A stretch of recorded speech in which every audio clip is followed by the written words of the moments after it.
നെന്മാറ ഇരട്ടക്കൊലപാതകം പ്രതിയെ കസ്റ്റഡിയിൽ വിട്ടുകിട്ടാൻ പോലീസ് തിങ്കളാഴ്ച കോടതിയിൽ അപേക്ഷ സമർപ്പിക്കും. പ്രതിയുടെ രഹസ്യമൊഴിയെടുക്കാനും അന്വേഷണ സംഘം ആലോചിക്കുന്നുണ്ട്.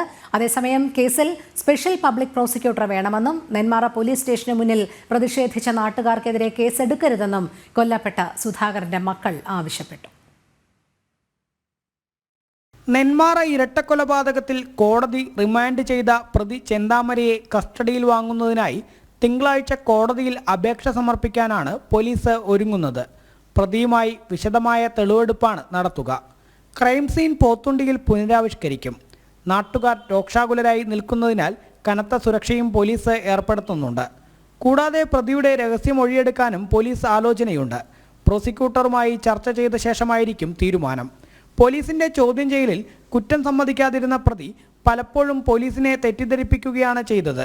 എന്നാൽ ഇന്നലെ കോടതിയിൽ ഹാജരാക്കിയപ്പോൾ താൻ കുറ്റം ചെയ്തുവെന്ന് സമ്മതിക്കുകയും തന്നെ 100 വർഷം ജയിലിൽ ഇടാനും മജിസ്ട്രേറ്റിനോട് ആവശ്യപ്പെട്ടിരുന്നു. ഈ സാഹചര്യത്തിലാണ് പ്രതിയുടെ രഹസ്യ മൊഴി രേഖപ്പെടുത്തുന്നത്.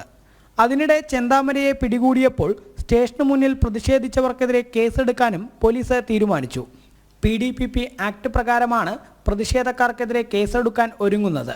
സ്റ്റേഷന് മുന്നിൽ രോഷാകുലരായ ജനങ്ങൾ ഗേറ്റും മതിൽക്കാലും തകർത്തിരുന്നു.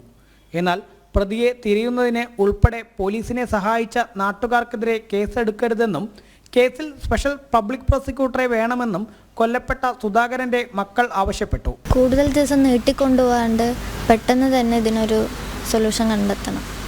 പെട്ടെന്ന് വിധി വരിക. സ്പെഷ്യൽ പ്രോസിക്യൂഷനൊക്കെ നിയമിച്ചിട്ട് അമ്മ മരിച്ചതിന് ശേഷം ഇനി അതിന്റെ വിധി വന്നിട്ടില്ല.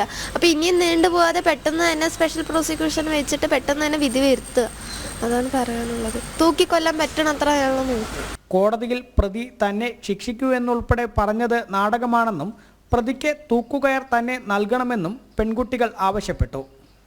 ജനം, പാലക്കാട്.